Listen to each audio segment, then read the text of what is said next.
Hey there friends, today I'm showing you how to unlock a screen door. Sometimes you can get locked out. So basically, that's locked. You can't open it, so if you're on the outside trying to get in, just go ahead and lift up, pull backwards.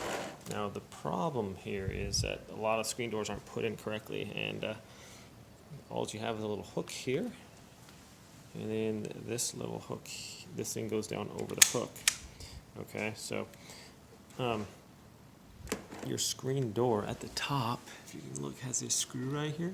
And that screw, there's a wheel that can adjust. So if you screw it, I forget which way, maybe out or in, but anyways, you can adjust it so that wheel pushes up against the frame, and then someone could lift this up like that.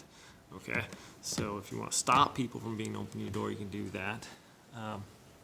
But that is how you get into a screen door that's locked. I actually even put a piece of electrician's tape here because mine lock was super loose and people would shut the door and then this would fall down, they'd be locked out. So now we know I had a different method to get in also, but you can lift up and get in. So thanks for watching this video.